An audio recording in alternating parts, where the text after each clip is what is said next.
Hello everyone, इस video में हम देखेंगे कि रेलवे रिक्रूटमेंट बोर्ड का जो 2019 में पेपर हुआ था टीजीटी पीजीटी के लिए, जिसमें 50 मार्क्स की प्रोफेशनल एबिलिटी थी और 50 मार्क्स के अदर क्वेश्चन थे, उसका हम पूरा सॉल्यूशन हम देखेंगे। और इसके प्रीवियस ईयर के पेपर की पीडीएफ अगर चाहिए तो आपको डिस्क्रिप्शन में लिंक मिल जाएगा। ओके, तो टोटल 100 मार्क्स का पेपर था पीजीटी टीजीटी ऑल पोस्ट का, और उसमें कुछ इस तरह से क्वेश्चन दिए हुए थे। अब मेरे पास जो पीडीएफ आई है ऑनलाइन जो अवेलेबल है उसमें हिंदी में ट्रांसलेशन है। ओके, तो मैंने सारे ही क्वेश्चन को इंग्लिश में ट्रांसलेट किया है और उसको फिर टाइप किया है और उसका हम सॉल्यूशन डिटेल में देखेंगे। आंसर की में कुछ इस तरह से, ठीक है। तो चलिए शुरू करते हैं। Question number 1, which of the following is most suitable for encouraging cooperation among student in classroom and for the development of physical balance. तो यहाँ पे स्टूडेंट्स के लिए कहा गया है कि कोऑपरेशन के लिए कौन सी फिजिकल एक्टिविटी यहाँ पे करवाई जाए। तो क्लासरूम में examination, case study, physical game या डी क्लासरूम प्रोजेक्ट। तो यहाँ पे आंसर होगा physical games.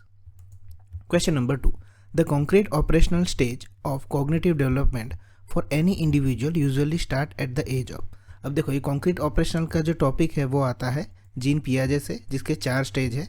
Sensory motor stage 0 to 2 year यानी birth to 2 year, pre operational stage 2 to 7, concrete operational stage 7 to 11 and formal operation stage 12 year adult up to.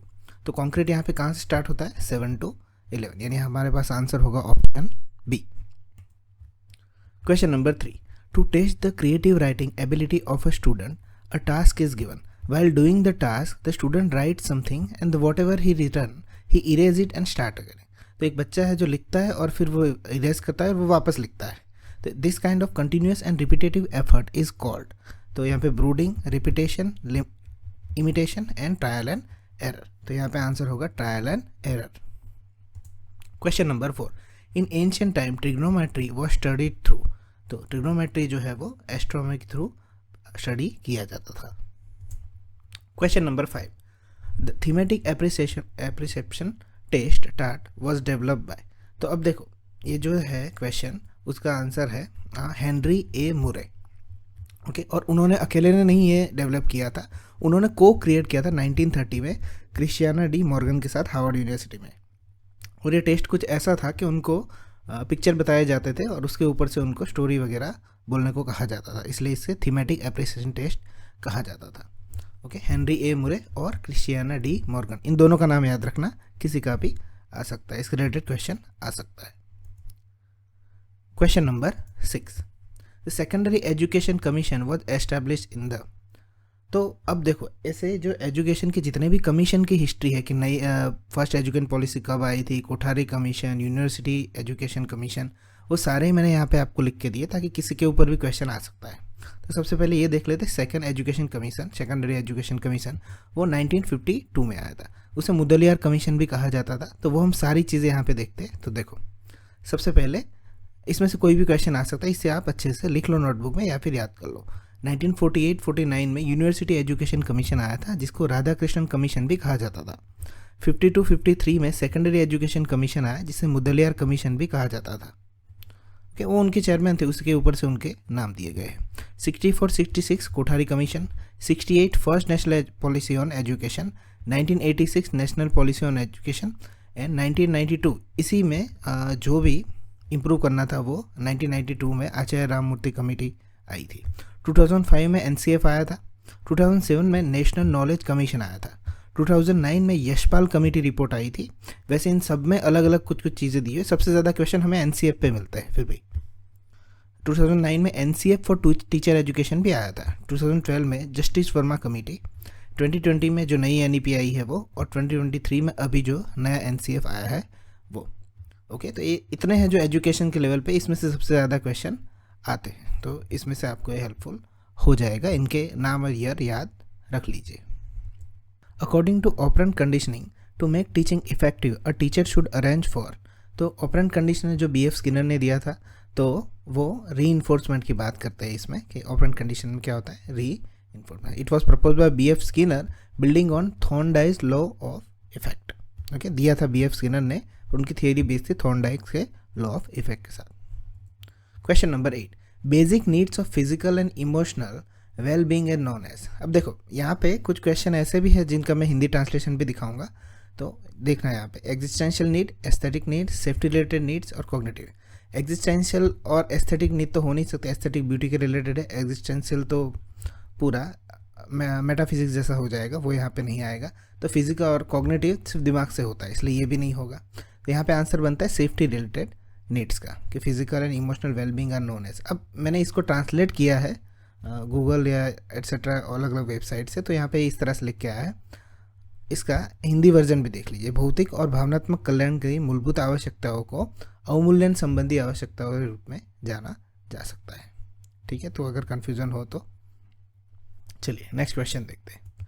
Question 9, in educational psychology who is considered as the father of operant condition. तो हमने अभी देखा था B.F. Skinner, और other option भी देख लेते हैं कि Ivan Pavlov was known as father of classical conditioning. Okay, Pavlov जो है वो क्लासिकल कंडीशनिंग के फादर है, जबकि यहाँ पे फादर ऑफ ऑपरेंट कंडीशनिंग जो B.F. स्किनर है। लेव वाइजर्स की socio cultural theory of cognitive development उन्होंने दिया था। और यहाँ पे सिगमंड फ्रॉइड ने फाउंडर ऑफ साइको एनालिसिस जो ईड, ईगो और सुपर ईगो की थियरी दी है। ये काफ़ी फेमस नाम है, इन सब के ऊपर से क्वेश्चन आ सकते हैं। चलिए आगे देखते हैं। Question number 10, including students in framing classroom rules mainly help developing which of the following. Option a sense of responsibility among students, तो यही अच्छा है वैसे तो। आगे देखते हैं। Saving teachers time, avoiding repetition of teacher made rules, developing competitive among student. तो यहाँ पे आंसर होगा option A. Question number 11, when we want two different things that are desirable, this is an example of। ठीक है, तो अब मैं सारे ही यहाँ पे ये समझाऊंगा कि इसमें किस तरह से आपको चूज़ करना चाहिए। यहाँ पे आंसर है, हमें अगर दो चीज़ें चाहिए तो उसे अप्रोच मेथड कॉन्फ्लिक्ट कहा जाता है। तो चलिए हम 1 बाय 1 देखते हैं कि अप्रोच कॉन्फ्लिक्ट। तो हमें चूज़ करना है दो अट्रैक्टिव ऑप्शन, दोनों ही हमें पसंद है। फॉर एग्जाम्पल आइसक्रीम या चॉकलेट खाना है, हमें दोनों ही पसंद है, तो इसे अप्रोच कहेंगे। अप्रोच अवॉइडेंस यानी एक चीज़ आपको अच्छी लगती है और दूसरी अच्छी नहीं लगती। फॉर एग्जाम्पल उसमें पॉजिटिव और नेगेटिव एस्पेक्ट आ जाता है। कहने का मतलब आपको केक खाना अच्छा लगता है पर वो उससे मोटापा भी आएगा, तो वो नेगेटिव एस्पेक्ट है। फिर दूसरा अवॉइडेंस, दोनों ही यहाँ पे अनप्लीजेंट ऑप्शन होंगे नेगेटिव, कि या तो हमें होमवर्क करना नहीं पसंद होता है या तो फिर घर की सफाई करो, तो वो भी है, उसे अवॉइडेंस कहा जाएगा। और डबल अप्रोच अवॉइडेंस यानी हम डिसाइड ही ना कर पाए, choose between 2 option each with pros and cons, कि एक जॉब जो है वो उसका पे अच्छा है पर टाइमिंग बहुत ज़्यादा है, दूसरी जॉब जो है उसका पे कम है पर टाइमिंग बहुत अच्छा है, फ्लेक्सिबल आवर्स है। तो ये सारे यहाँ पे एग्जांपल है। तो यहाँ पे जो 2 डिफरेंट थिंग्स है विच आर डिज़ायरेबल, तो यहाँ पे आंसर होगा option A approach. Question number 12, in a school the main concern in competitive examination is related to. तो कॉम्पिटिटिव एग्जामिनेशन की बात करें तो टीचर स्टूडेंट नहीं होगा, स्टूडेंट स्कूल नहीं, स्टूडेंट रिलेशनशिप होगा। ओके, क्योंकि एग्जामिनेशन की बात हो रही है इसलिए, और टीचर स्कूल भी नहीं होगा। Question number 13, an effective teacher will always pay attention to talented student sitting are back, disobedient student या ऑल लर्नर। तो यहाँ पे आंसर होगा option D, all learners.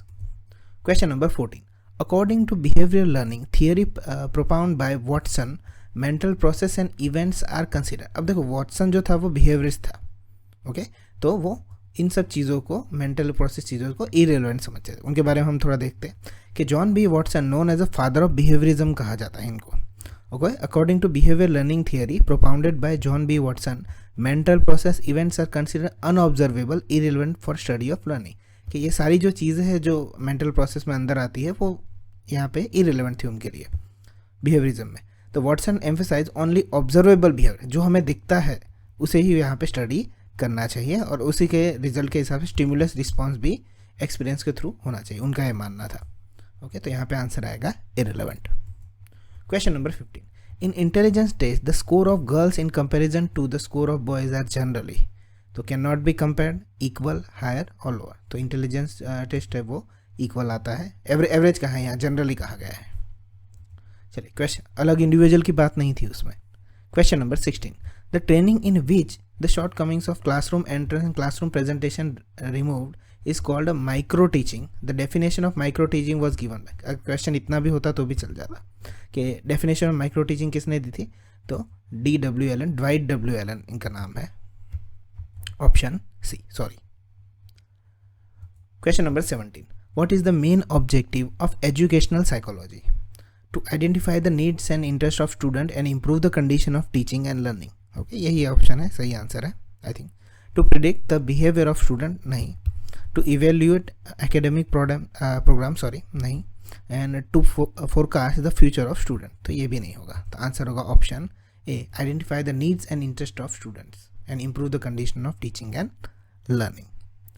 Question number 18. How many basic sense does normal human being have? 8, 5, 10 और 3. तो यहाँ पे होगा आंसर ऑप्शन बी 5. तो कौन से वो है वो? Sight, hearing, smell, taste, touch. हम जो देख सकते हैं, सुन सकते हैं, स्मेल, टेस्ट कर सकते हैं और टच कर सकते हैं, ये बेसिक 5 सेंस है. Question number 19. For better understanding of a lesson the connection between stimulus and respond for learner should be.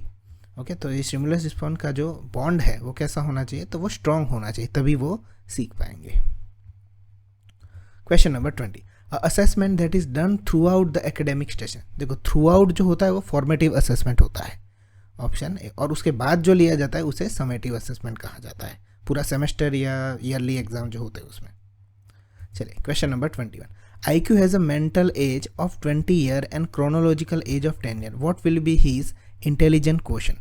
अब देखो, इसका फॉर्मूला है MA/CA divide into 100. MA divided by C, mental as divided by chronological age into 100. ये जो formula है वो William stern ने दिया था, वो याद रखना, क्वेश्चन आ सकता है. तो यहाँ पे मेंटल एज 20 थी, 10 और इंटू 100, तो इसलिए इसका आंसर क्या आ गया? 200. अब देखो, यहाँ पे आगे आएगा जब मैं सारे ही इंटेलिजेंस पढ़ाऊंगा आपको, ताकि कोई भी क्वेश्चन ना छूटे. ये फॉर्मूला विलियम स्टर्न ने दिया था, पर IQ का जो कॉन्सेप्ट है वो आगे किसी और ने दिया था, वो देखते हैं हम अभी. चलिए, क्वेश्चन नंबर 22 कुछ इस तरह से दिखता था पेपर में, वो दिखा नहीं, इसलिए वो नहीं रखा गया है. Question number 23. In a class the average marks of student can be calculated by using. तो एवरेज मार्क्स ऑफ स्टूडेंट्स कहाँ से कैलकुलेट? सीरीज से नहीं, जियोमेट्रिक मीन से नहीं, एरिथमेटिक मीन. हाँ, तो यही हमारा आंसर है, option C. Question number 24. According to NCERT 2005 which of the following does it emphasise. तो NCERT ने जो जोर दिया था लर्निंग विदाउट बर्डन, वो भी था, और यहाँ पे वो ऑप्शन नहीं है, वो आगे आएगा क्वेश्चन है. तो फ्लेक्सिबल एग्जामिनेशन सिस्टम, ये दिया था. डिफिकल्ट टेक्स्ट बुक, नहीं. लर्निंग थ्रू रोट मेमोराइजेशन, नहीं. Limiting students only up to the classroom, ये भी नहीं. तो यहाँ पे आंसर होगा फ्लेक्सिबल एग्जामिनेशन सिस्टम. अभी आएगा लर्निंग विदाउट बर्डन, एक NCERT से एक और क्वेश्चन भी है इसमें. Question number 20. What is meant by infant और न्यूनेट. तो इन्फेंट का मतलब क्या होता है? A newly born child. Question number 26. Which of the following is the most important feature of project method और प्रोजेक्ट क्लास. तो ऑप्शन है student take responsibility for self learning, अच्छा ऑप्शन है. Option B, teacher lectures with minimum participation of students. Option C, gifted children seat with slow learners. And option D, use audio visual aids. तो पहला ही option सही है, student take responsibility for self learning. Question number 27. Which of the following believed in the social process of education? तो social process of education कौन मानता था? John dewy. तो फादर ऑफ प्रोग्रेसिव एजुकेशन भी उन्हें कहा जाता है, जॉन डुई को कहा जाता है father of progressive education. Believed in education is fundamentally social process. Okay, ये सारे जो मैं एक्स्ट्रा यहाँ पे लिख रहा हूँ उसे याद करने की कोशिश करेगा, उसके ऊपर से डायरेक्ट क्वेश्चन बन सकते हैं. उसके बाद जीन जैक रूसो, उन्होंने यहाँ पे एक बुक लिखी थी, एमाइल उसका नाम है, और ऑन एजुकेशन, जो 1762 में लिखी थी. इनके ऊपर से भी आगे एक और क्वेश्चन है. चलिए, क्वेश्चन नंबर 28 देखते हैं. अकॉर्डिंग टू जीन पियाजे how many stages are in cognitive development. Okay, तो एक और पियाजे वाला पहला ही क्वेश्चन आया था, सेंसरी मोटर वाला, कॉन्क्रीट वाला. तो एक इसमें से आया, तो कितने हैं यहाँ पे? 4 है. Sensory motor 0 to 2 year, pre operational 2 to 7, concrete operational 7 to 11 and formal operation 12 year up to adulthood. तो यहाँ पे कितने स्टेजेस है? 4. Question number 29. अब देखो, ये जो क्वेश्चन है ये मुझे कहीं नहीं मिला, ये मिशन मैंने ढूंढा इसको. लाहे 1995 के अनुसार प्रेरणा को एक उत्प्रेरणा के रूप में परिभाषित किया गया है जो किसी को कार्य के लिए उत्साहित करती है. अब ये कौन थे उसको वो मुझे नहीं मिला है. अगर आपको किसी को मिले तो आप प्लीज़ कमेंट करिएगा, ठीक है. चलो, मैंने देखा था पर इसमें मुझे कुछ भी नहीं मिला था. चलिए, क्वेश्चन नंबर 30 देखते हैं. What was the central focus of the NCF 2005. तो देखो, इसकी बात मैं कर रहा था कि लर्निंग विदाउट बर्डन वाला, तो यहाँ पे आंसर क्या होगा? Learning without burden. बाकी ऑप्शन गलत है, टेक्स्ट बुक, एग्जामिनेशन और क्लासरूम पे फोकस करना. चलिए, क्वेश्चन नंबर 31 देखते हैं. When in the process of learning the main use of muscle is called. तो मसल का जो यूज करना होता है स्पेशियो का, तो उसका आंसर आएगा motor learning. Okay, continuous learning, conceptual और सेंसरी लर्निंग नहीं होगा। Question number 32, among all the stages of child development identified by Jean Piaget, the stage in which child is able to reason about abstract और hypothetical idea। तो देखो gene पियाजे ऊपर से ये तीसरा क्वेश्चन है, उसके 4 स्टेजेस है, उसमें ये बता रहे हैं कि एब्स्ट्रैक्ट थिंकिंग कहाँ होती है, तो वो लास्ट वाले स्टेज में होती है जिसका नाम है formal operational stage. Question number 33, the theory of multiple intelligence was propose bye, तो मल्टीपल इंटेलिजेंस किसने किया है यहाँ पे, हार्वर्ड गार्डनर ने। अब मैं सारी मल्टीपल इंटेलिजेंस की आपको थियरी बताऊंगा वन बाय वन लाइन, उसे याद कीजिएगा, उसमें से कोई भी क्वेश्चन आ सकता है। तो देखिए सबसे पहले यहाँ पे 2 फैक्टर थियरी है जो चार्ल्स पियरमैन ने दी थी, एक जनरल फैक्टर और स्पेसिफिक फैक्टर से हिसाब से, इसका क्वेश्चन है आगे चार्ल्स पियरमैन के ऊपर से। फिर मल्टीपल इंटेलिजेंस किसने दी थी, हार्वर्ड गार्डनर ने। यहाँ पे एग्जाम्पल भी है और आगे डिटेल में भी दिया हुआ है, पर ये वाला मैं नहीं पढ़ रहा हूँ, वो आप स्क्रीनशॉट ले सकते हो, ठीक है, या तो फिर लिख लो वीडियो पॉज करके, वो भी कर सकते हो, स्क्रीनशॉट बेटर रहेगा। Multiple intelligence Harvard gardener, intelligence is multiple and dependent. फिर फ्लूइड और क्रिस्टलाइजेशन की थियरी किसने दी थी, रेमंड केटल ने, इसे याद रखना है। ट्रायराइचिक थियरी किसने दी थी, रॉबर्ट स्टर्नबर्ग ने। प्राइमरी मेंटल एबिलिटी किसने दिया था, लुइस थ्रस्टन ने, जिसको ग्रुप फैक्टर इंटेलिजेंस भी कहा जाता है, इसके याद रखिएगा। आईक्यू टेस्ट में इसकी बात कर रहा था, आईक्यू टेस्ट का कॉन्सेप्ट किसने दिया था, Alfred beneath and Theodore Simon ने, जिसे यूनिफैक्टर थियरी भी कहा जाता है। पर आईक्यू का जो फॉर्मूला है वो दिया था विलियम स्टर्न ने, उसका कन्फ्यूजन ना हो उसको ध्यान रखना। फिर इमोशनल इंटेलिजेंस जो दिया था डेनियल गोलमैन ने, और 3 स्ट्रेटम थियरी जॉन कैरोल ने। ओके, इसमें कन्फ्यूजन नहीं होना चाहिए, ट्रायराइचिक थियरी जो रॉबर्ट स्टर्नबर्ग ने दी थी और 3 स्ट्रेटम थियरी जॉन कैरोल ने दी थी। ओके, इसको आप अच्छे से थोड़ा पढ़ लो और इसको याद रखने की कोशिश करिएगा, इसमें से क्वेश्चन आ सकता है। चलिए क्वेश्चन नंबर 34 देखते हैं। While solving a problem a student should not be, okay, कोई भी प्रॉब्लम उनको दिया हो तो स्टूडेंट को चैलेंजिंग वो तो होना चाहिए, मोटिवेटिंग होना चाहिए, इंटरेस्टिंग होना चाहिए, तो क्या नहीं होना चाहिए, डिस्करेजिंग नहीं होना चाहिए। Question number 35, who among the following believe that the intelligence is a special factor and based on general development. देखो एस फैक्टर और जी फैक्टर जो आया वो किस में आया था, अभी मैंने बताया था चार्ल्स स्पियरमैन में। ओके, तो देखो उसमें यहाँ पे इस तरह से ट्रांसलेशन भी दिया था, बुद्धिमत्ता एक प्राथमिक कारक और अनेक विशिष्ट कारकों पर आधारित है, तो आंसर होगा चार्ल्स स्पियरमैन। चलिए क्वेश्चन नंबर 36 देखते। Principle things are as they are and they should be accepted as they are belong to which philosophy of education, यानी जो जैसा है उनको वैसा ही देखो, उस तरह से, तो ये किस में कहा जाता है, रियलिज्म में बोला जाता है। तो हम सबका एक एक अंदाज़ा ले लेते, सारे आइडियलिज्म, प्रैग्मेटिज्म, नेचुरलिज्म क्या कहते हैं। तो देखो आइडियलिज्म में क्या होता है, teaching student virtue like honesty, truthfulness as a part of their education, honesty और ट्रूथ ऐसी चीज़ें पढ़ते हैं आइडियलिज्म में। प्रैग्मेटिज्म में क्या होता था, practical experience and action, student learn science concept bye conducting experiment instead of only reading theory. Pragmatism में व्यवहारवाद जिसे कहते हैं, एक्सपीरियंस की तरह करना। और डी नेचुरलिज्म, तो naturalism on the other hand focus on more nature and natural development of the child, not necessary on accepting things exactly as they are in the external world. वो इस तरह से accept नहीं करेंगे जैसे वो थे वैसे, वो कौन करता है, रियलिज्म करता है, पर नेचर और नेचुरल डेवलपमेंट के हिसाब से वो ट्रीट करते हैं नेचुरलिज्म में। ओके, तो ये बेसिक डिफरेंस है इन चारों का। Question number 37, which of the following refers to the combination of traditional learning practices and ICT enhance e learning practice. तो सब कुछ मिक्स कर दिया गया है यहाँ पे, तो इसका आंसर होगा blended learning. Question number 38, who said that the destiny of empires, empires यानी कि यहाँ पे साम्राज्य की बात हो रही है, depend on the education of youth, तो कहा था उन्होंने, एरिस्टोटल ने। Question number 39, which of the following is a wrong example of an audio aid. तो gramophone, pictorial chart, tape recorder और रेडियो। तो ऑडियो की बात हो रही है तो पिक्टोरियल चार्ट उसका एग्जाम्पल नहीं है। क्वेश्चन नंबर 40, देखो इसकी बात कर रहा था मैं आगे, जो एमाइल की बुक की बात की थी। Emile book written by Rousseau contain how many part, तो एमाइल में कितने हैं, 5 पार्ट्स है। ओके, इसको इफेक्ट है, याद रखना पड़ेगा। Question number 41, using building blocks in early year classroom mainly encourage. तो बिल्डिंग ब्लॉक्स वो क्या करता था बच्चों के लिए, ग्रुप इंटेलिजेंस बढ़ाता था, इंटरपर्सनल इंटेलिजेंस, सोशल इंटेलिजेंस या तो फिर लॉजिकल इंटेलिजेंस। तो वो लॉजिकल इंटेलिजेंस के लिए होता था। बिल्डिंग ब्लॉक कह सकते हो, या फिर वो जो लेगोज होते थे, ओके, उसको भी आप ये कर सकते हो, मान सकते हो। Question number 42, the branch of philosophy which deals with the knowledge, its structure, method and validity is called. Okay, तो यहाँ पे बहुत सारे एस्थेटिसिज्म है, मेटाफिजिक्स है, लॉजिक है, एपिस्टोमोलॉजी है। तो यहाँ पे आंसर होगा एपिस्टोमोलॉजी, कि it deal with knowledge, its structure, method and validity. अब एस्थेटिज्म समझते हैं हम, it's about the valuing art, beauty और सेंसरी एक्सपीरियंस। तो इसकी वजह से समझ में आता है, इसका मतलब ही ब्यूटी होता है। मेटाफिजिक्स को समझ लेते हैं। तो metaphysics is study what exist, what it means to exist and relation between mind and matter.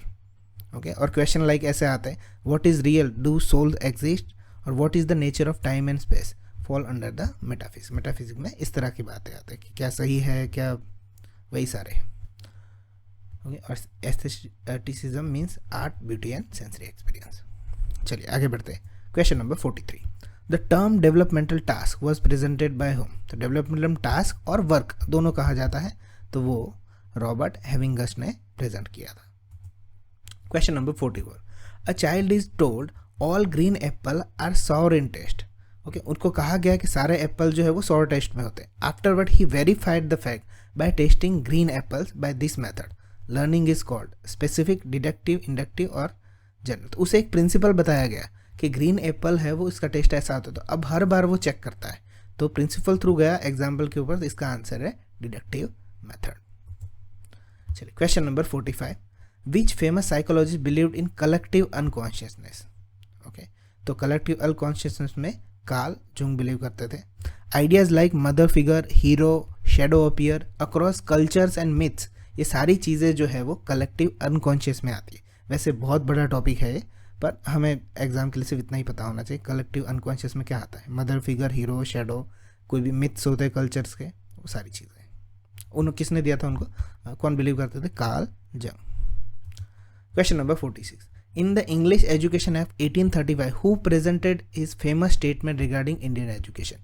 तो जो इंग्लिश एजुकेशन जो स्टार्ट हुआ इंडिया में, वो इन्होंने ही किया था, थॉमस बी मैकॉले ने। जिसे यहाँ पे आगे आएगा, अभी मैकॉले के लिए मैंने लिखा हुआ है। Thomas B Macaulay is known of father of modern English education in India.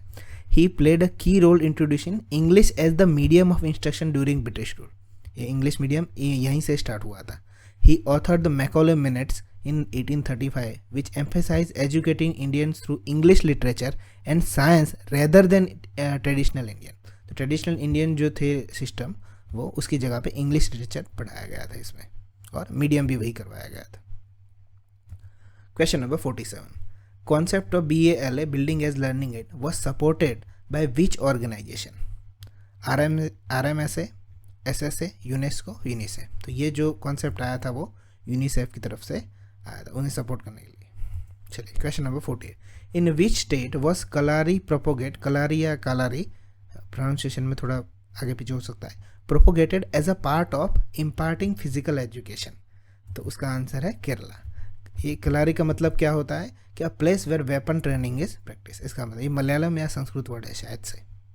Okay, तो ये कहाँ स्टार्ट हुआ है, केरला में। चलिए क्वेश्चन नंबर 49 देखते हैं। A child observes that after sunset it becomes dark and concludes that sunrise and sunset are natural phenomena. This method of learning is called. Okay, तो उसने सनसेट के बाद डार्क देखा और फिर सनराइज, तो उसने पहले देखा फिर उस कंक्लूजन पे आया, तो इसे क्या कहते हैं, इंडक्टिव मेथड। ह्यूरिस्टिक मेथड भी देख लेते हैं एक बार कि ह्यूरिस्टिक मेथड क्या होता है। Heuristic method is a learning approach in which learner discover और find out knowledge by themselves rather than being directly told the answer. पहले से आंसर नहीं बताया जाता, वो खुद ढूंढते हैं। It emphasise problem solving, exploration and active learning, उसे ह्यूरिस्टिक मेथड कहा जाता है। बाकी हम दोनों जानते हैं, कंस्ट्रक्टिव और डिडक्टिव। डिडक्टिव के ऊपर आगे क्वेश्चन आया था। और क्वेश्चन 50 यहाँ पे कुछ ऐसा दिख रहा है, ये दिखता नहीं है इसलिए मैंने इसको नहीं रखा है। तो यहाँ पे अब तक 50 क्वेश्चन थे जो सिर्फ और सिर्फ पेडागोजी के ऊपर थे, उसको मैंने डिटेल से करवाया है। आप इसे अच्छे से रिमेंबर कर सकते जो भी सारी चीज़। बाकी के नेक्स्ट 50 क्वेश्चन हम देखेंगे मैथ्स, रीजनिंग, जनरल साइंस और जनरल अवेयरनेस के ऊपर से। Question number 1, plasmodium is a fungus, bacterium, virus और प्रोटोजोआ। यहाँ पे आंसर होगा protozoa. Question number 2, as of June 2019 which of the following is not a core industry of the Indian economy. Electricity, coal, steel और automobile. तो ये पुराने question है, अब यहाँ पे 2024 या 25 के क्वेश्चन आ सकते हैं। उस वक्त ये आंसर था automobile. Question number 3, Sum of three consecutive multiples of 13 is 429. The first multiple in the sequence is. तो देखो तीन मल्टीपल मैं ले लेता हूँ, एक x ले लेता हूँ, कंसेक्यूटिव कहा है इसलिए x प्लस 1 और x प्लस 2. तो यहाँ पे तीनों का एडिशन जो कहा है वो कितना का है 429 और 13 के मल्टीपल्स है 13. तो यहाँ पे क्या होगा 3x x plus x plus x plus 3 is equal to 429. अब 13 से 429 को डिवाइड करेंगे हम तो 13 3 ज़ा 39, 3 बचेगा 13 3 से 33 बचेगा. 3x प्लस 3 उस तरफ जाएगा तो माइनस हो जाए, 33 में से 3 जाएगा तो 30. तो x इज इक्वल टू क्या आएगा 30/3 यानी कि 10 3 ज़ा 30. तो x कितना आया 10. तो ये 10 आया, फर्स्ट मल्टीपल कहा था तो 13 10 ज़ा कितना होगा 130 is the right answer, option B. Question number 4. Sum of two positive number. तो मैं एक x ले लेता हूँ, दूसरा y ले लेता हूँ. Is 14 times of their difference x minus y. x को मैं लार्जर नंबर ले रहा हूँ और लार्जर नंबर 135 है, तो मैं यहाँ पे इस तरह से लिख लेता हूँ. स्मॉलर नंबर हमें फाइंड करना है. 14 लार्जर नंबर है ना, x 135 ले लिया, मैं डायरेक्ट लिख लेता हूँ 14y. तो 14y इस तरफ आएगा तो 15y हो जाएगा, 14y प्लस y. सामने क्या है 14 इंटू 135, 135 इस तरफ चला जाएगा, ये इक्वल टू के अपोजिट माइनस 135. तो 135 हम बाहर ले लेते हैं तो 14 माइनस 1 हो जाएगा. तो 135 इंटू 13, सामने क्या है 15y. तो 15 9 ज़ा 135 होता है, 39 ज़ा कितना होगा 117. तो स्मॉलेस्ट नंबर कहा था, स्मॉलर नंबर मतलब, तो y कहा था कितना आएगा answer 117. Question number 5. Which of the following statement about the Rowlatt Act 1919 is not true? तो यहाँ पे काफ़ी लेंदी ऑप्शन है, देख लेते हैं. It allowed political prison to kept in custody for 2 years without trial. I think यही आंसर है. Indian members of the council did not oppose the making of this law. ये सही था. It was quickly pass the imperial legislative council and it permitted certain political case to be tried without a jury. तो यहाँ पे कौन सा नहीं है सच. It allowed political prison to be kept in custody for 2 years without trial, ये गलत था. Question number 6. 3 years ago the average of husband wife and their child was 32 years. तो 3 years ago तो यानी कि हस्बैंड को मैं x मान लेता हूँ तो 3 years ago यानी 3 माइनस होगा. वाइफ को मैं y मान लेता हूँ, उसका भी 3 years ago. और चाइल्ड को मैं z मान लेता हूँ, उसका भी 3 years ago.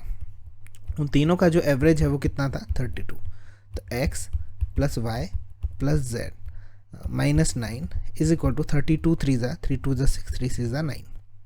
तो x plus y plus z, तीनों की एज का एडिशन कितना है 96 और 9 कितने होंगे 105.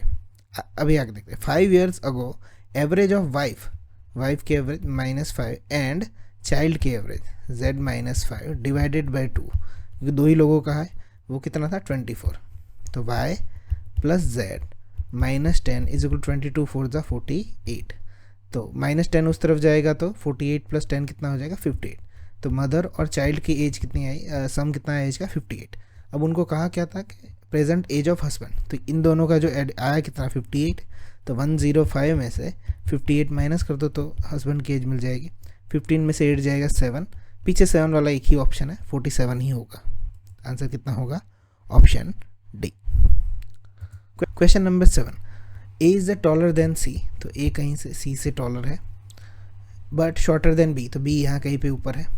D is taller than A but not as tall as B. तो डी यहीं कहीं बीच में होगा, ए से तो टॉलर ही है.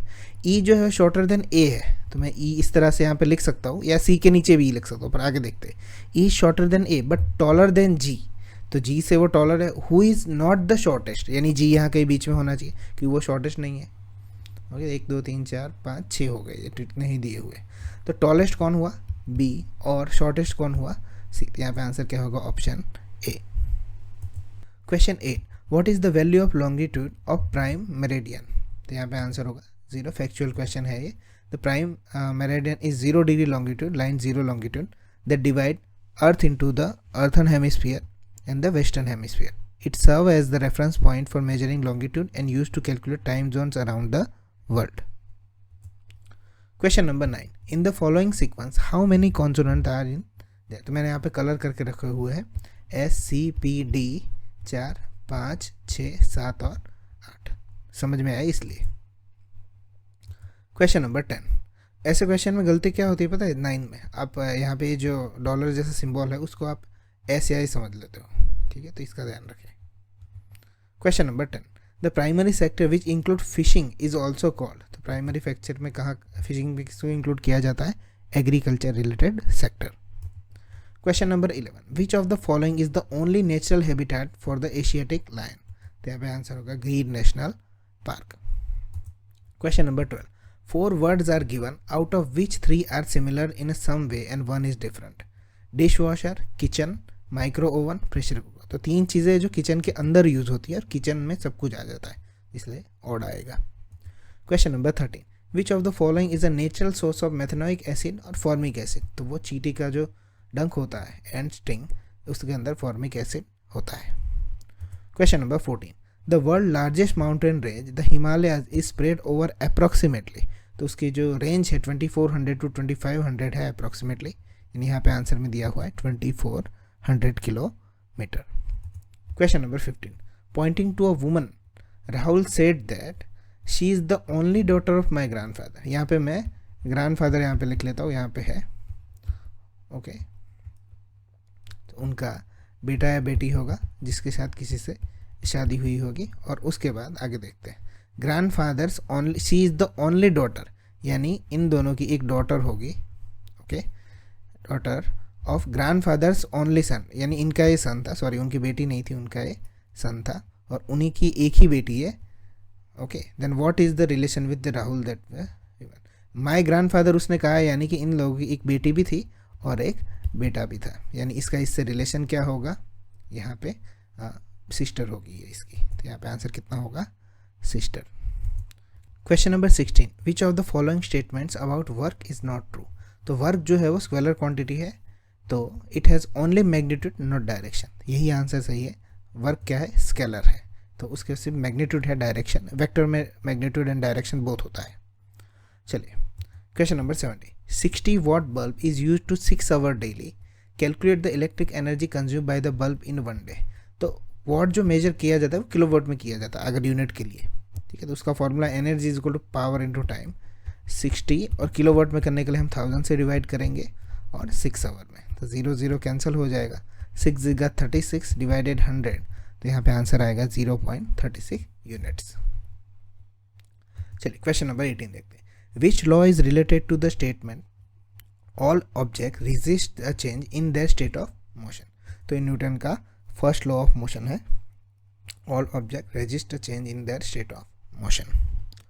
Question number 19, what is the form of protest और opposition called people block the entrance of shop, factory और कॉफी। तो उसे घेराव, रेवोल्यूशन, नॉन कोऑपरेशन, कंस्पिरेसी, तो इसे कहते हैं gherao, encirclement. Question number 20, during whose reign was the Moth ki मस्जिद बिल्ट। तो उसके रेन में बनी थी सिकंदर लोदी के टाइम पे। Question number 21, which article of Indian constitution abolish the untouchability. बहुत सारे कॉम्पिटिटिव एग्जाम में रिपीटेटिव क्वेश्चन है, तो है आर्टिकल 17।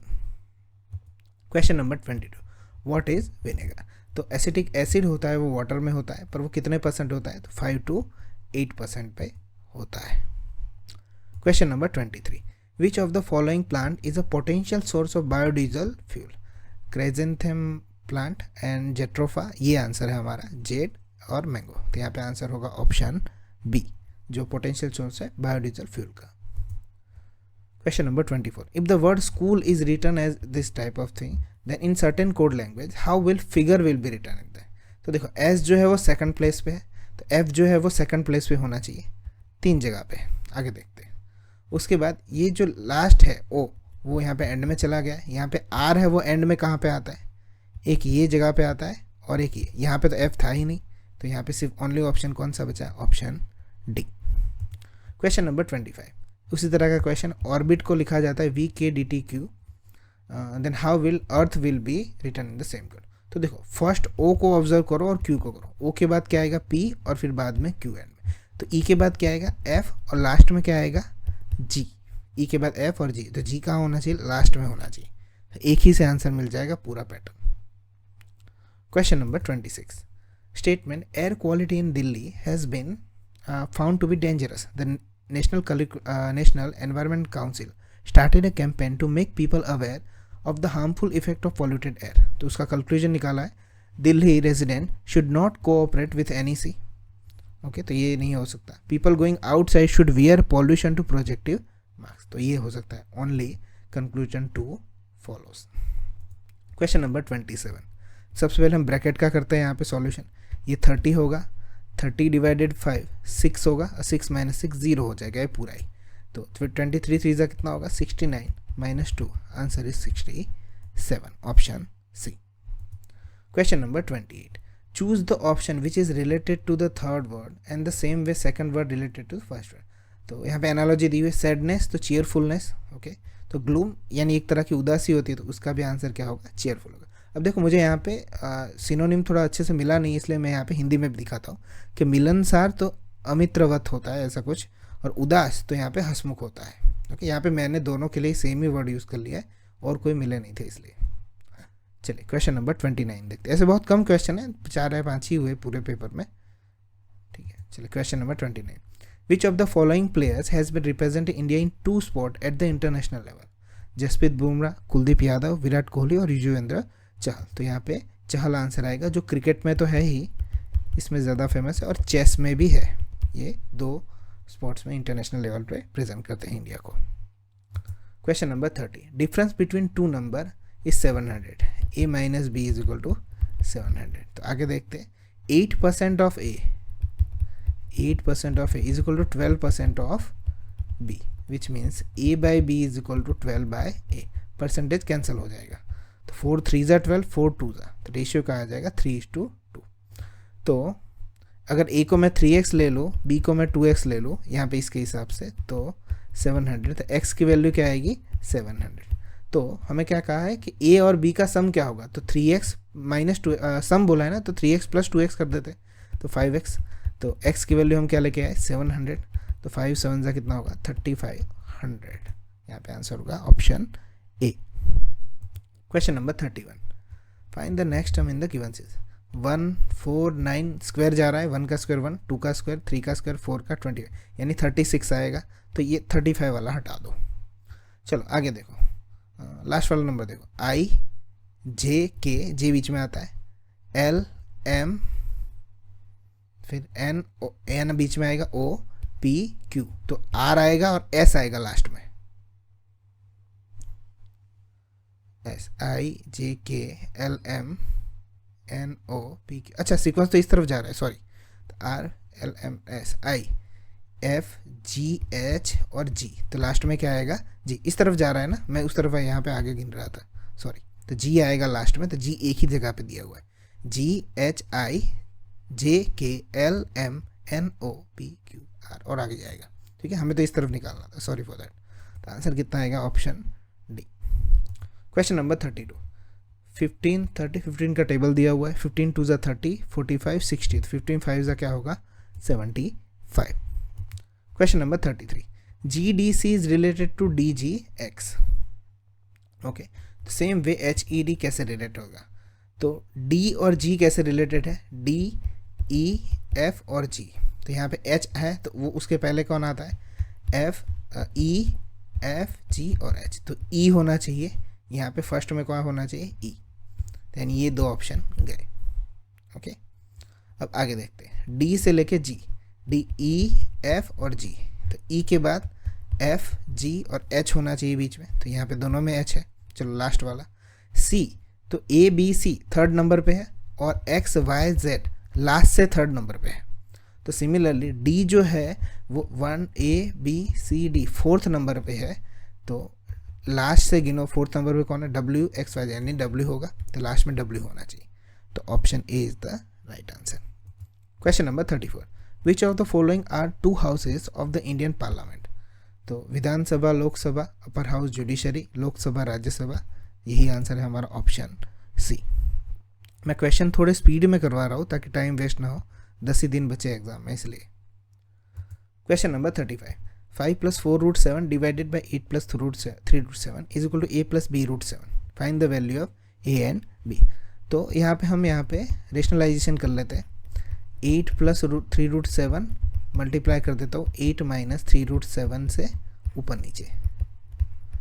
तो होगा क्या आगे कि 5 के साथ क्या मल्टीप्लाई होगा, 8 माइनस 3√7, ये 5 के साथ पहले होगा, फिर 4√7 के साथ होगा पूरा 8 माइनस 3√7, और नीचे a plus B a minus B, तो 8 का स्क्वायर हो जाएगा 64, a square minus b square, फिर 3 का स्क्वायर 9 और √7 का 7 यानी 63।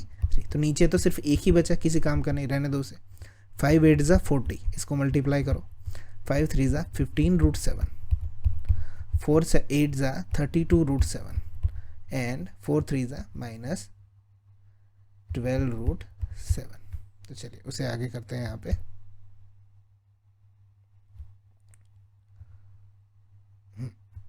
सॉरी, यहाँ पे 12√7 थोड़ी आएगा, 4√7 इंटू 3, 4 3 ज़ा 12 और √7 इंटू √7 कितना होगा, 7 होगा, तो 12 7 ज़ा 84 आएगा, सॉरी फॉर दैट। 84 में से 40 जाएंगे तो माइनस 44 बचेंगे, 32 में से 15 जाएगा तो 15√7। तो सामने क्या है, a प्लस b√7, तो a की जगह पे कौन आया, -44, और b की जगह पे कौन आया साथ में, यहाँ पे 32 में से 15 जाएंगे तो सॉरी 15 नहीं बचेंगे, अगेन दो मिस्टेक हो गए, 17 बचेंगे। 32 में से अगर 15 जाएगा तो कितना आएगा, 17। तो यहाँ पे आंसर कितना आएगा, ऑप्शन डी। चलिए नेक्स्ट क्वेश्चन देखते हैं। Question number 36, the process of depositing a thin layer of zinc on iron और steel is called electroplating, galvanization, alloying, anodization. तो यहाँ पे आंसर होगा galvanization. Question number 37, Ali runs at the speed of 36 km per hour. How much time will he take cover distance of 800 meter? तो speed is equal to distance upon time होता है। speed जो है वो हमारी kilometre per hour में है, ठीक है, और distance मीटर में दिया हुआ है, ठीक है। तो यहाँ पे इसे किलोमीटर पर आवर से मीटर में कन्वर्ट करते, किलोमीटर से 1000 और उसे मिनट में यहाँ पे ले लेते हैं, 1 आवर में 60 मिनट। फिर आगे देखते हैं डिस्टेंस कितना है, 800 और टाइम, तो 2 0 यहाँ पे गए, 1 0 यहाँ से गया, 6 6। तो यहाँ पे आंसर कितना आएगा, 8/6।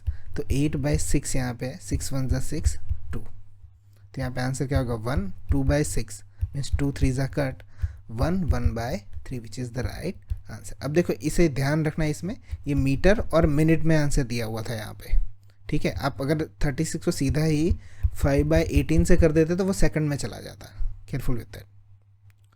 चलिए क्वेश्चन नंबर 38 में देखते हैं। 8000 rupees divide into 2 part, first part 5% simple interest per annum for 2 year and second part 2% simple interest for 4 year, give the same interest. Okay, इसको अच्छे से देखना, same interest, find the ratio of first part two the second part. तो देखो first part में मैं मान लेता हूँ यहाँ पे सिंपल इंटरेस्ट उन दोनों का सेम ही है, तो फर्स्ट पार्ट में मैं x मान लेता हूँ 5% पे 2 साल तक 100। ओके, तो दूसरा क्या होगा यहाँ पे, इसको मैं जो प्रिंसिपल है 8000 में से मैं p मान लेता हूँ, जस्ट सपोज। दूसरा भी सिंपल इंटरेस्ट सेम ही है, मैं इसको q मान लेता हूँ, उसमें कितने 2% रेट पे दिया, 4 ईयर पे कितना 100। तो ये दोनों ही सेम है, तो इन दोनों के ऊपर हमें रेशियो निकालने को कहा गया है, राइट। तो ये दोनों अगर सेम ही है तो ये कट हो जाएगा, तो क्या बचेगा 1, फिर p/q बचेगा, 100 100 कैंसिल हो जाएगा, 2 2 कैंसिल हो जाएगा, तो क्या बचेगा, सॉरी मल्टीप्लाई में साथ में 5/4, तो ये 4 इस तरफ चला जाएगा तो 4/5, तो क्या आंसर आएगा 4/5 इज़ द राइट आंसर। दोनों का मैंने रेशियो ही ले लिया यहीं पे ही, एग्ज़ाम में हम पूरा मेथड के साथ थोड़ी करते थे, इसलिए मैंने इस तरह से फटाफट किया। चलिए क्वेश्चन नंबर 39 देखते हैं। The external dimension of aquarium that are 60 centimetre, 20 centimetre and 30 centimetre, if 4 sides of outer space are to be covered with colored paper, base, side face and back face, तो इसे अच्छे से समझना, what will be the total area of paper। तो देखो मैं यहाँ पे क्यूब ले लेता हूँ, लेंथ उसकी 60, ब्रेथ उसकी 20 और ये 30। तो मुझे बेस कहा गया है तो बेस ले लेता हूँ मैं, उसका एरिया, बेस का एरिया कितना होगा 60 × 20, लेंथ इंटू ब्रेथ, प्लस अब उसके साइड फेसेस यहाँ भी है और यहाँ भी है, तो 30 × 2 पर कितने टाइम होगा, 2 टाइम्स होगा। वाई, बिकॉज इस तरफ भी तो करना है। उसके बाद और क्या कहा है उसने, बैक फेस भी चाहिए, पीछे वाला, यानी ये जो पीछे होगा इनमें, तो 30 और 60 कितना, ये 30 और ये जो लाइन यहाँ पे भी होगी वो कितनी होगी 60, तो 30 × 60, 62 जा 20 जा कितना होगा 1200, 32 जा 3 2 जा 6, 6 2 जा 12, अगेन 1200 एंड 1800, 0 0 8 और 2 10 और 2 12, 4200। तो हमारा आंसर कितना होगा 4200। आप लेटरल सरफेस एरिया, TSA या ऐसा कुछ फॉर्मूला लेके करोगे तो काफ़ी टाइम लगेगा, अच्छे से समझ लो तो डायरेक्ट आंसर आ जाता है। Question number 40, for the street child cricket world cup which cricketer was nominated as goodwill ambassador of the Indian team. तो उस टाइम पे मिताली राज को ये किया गया था, इसलिए वहाँ पे करंट अफेयर में से ही क्वेश्चन है। Question number 41, which of the following not ozone depleting substance, methane, nitrogen oxide, chlorofluorocarbon और नाइट्रोजन डाइऑक्साइड। तो यहाँ पे आंसर होगा nitrogen dioxide which is not an ozone depleting substance. Question number 42, if the following organism are arrange in a food chain, snake, grass, frog, grasshopper, which one is autotrophic. Okay, यानी वो किसी और पे dependent नहीं है food के लिए, तो वो क्या है ग्रास, यहाँ पे आंसर होगा grass.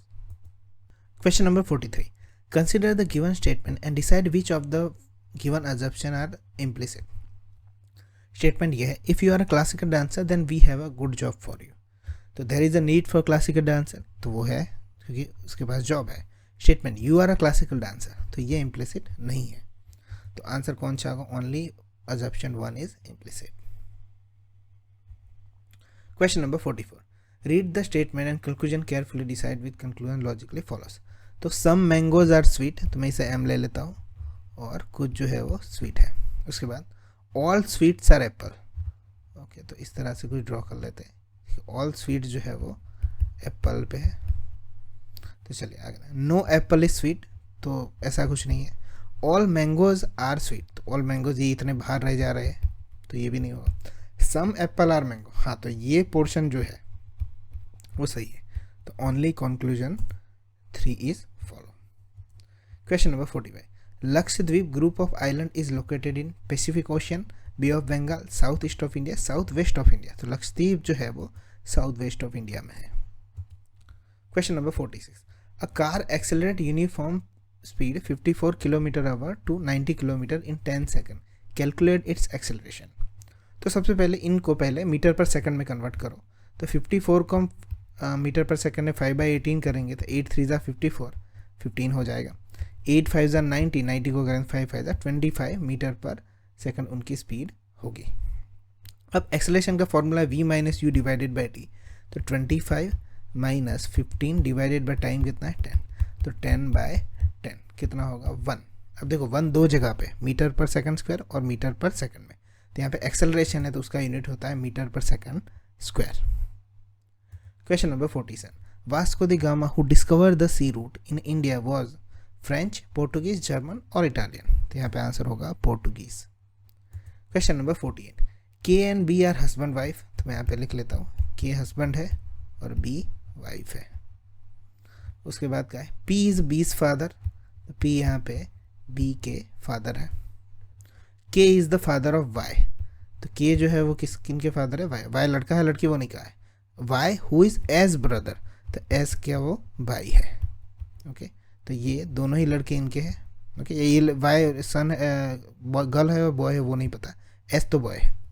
How P is related to S, तो वो पी एस के लिए क्या होगा, ग्रैंडफादर होगा। तो यहाँ पे आंसर कितना होगा, grandfather, maternal grandfather. Question number 49, marks out of 100 obtain by 12 students are, what is the third highest marks. तो हम रिवर्स स्टार्ट करते, सबसे बड़ा कौन है 96, उससे बड़ा कौन है 92 और उससे बड़ा है 88, तो हाईएस्ट मार्क्स कितने होंगे 88। Question number 50, triangle A B C में ए बी और सी इंटीरियर एंगल है, तो इनका एडिशन क्या होगा, साइन ए प्लस बी प्लस सी 180 होता है, तीनों एंगल का एडिशन बाय 2, तो साइन 180/2 कितना होगा 90, तो साइन 90 की वैल्यू कितनी होती है 1, साइन 0 की वैल्यू 0 होती है, तो यहाँ पे आंसर कितना होगा ऑप्शन बी। तो यहाँ पे पूरा ही पेपर फिनिश होता है। अगर आपको किसी भी क्वेश्चन में डाउट हो तो आप मुझे पूछ सकते हो, क्योंकि मैंने टाइप किए हुए तो ट्रांसलेशन में थोड़ा आगे पीछे हो सकता है। इसका PDF का लिंक भी आपको डिस्क्रिप्शन में मिल गया होगा, ठीक है। तो कुछ हो तो आप कह सकते हो। बाकी लाइक, कमेंट एंड सब्सक्राइब। मिलते हैं नेक्स्ट वीडियो में, तब तक के लिए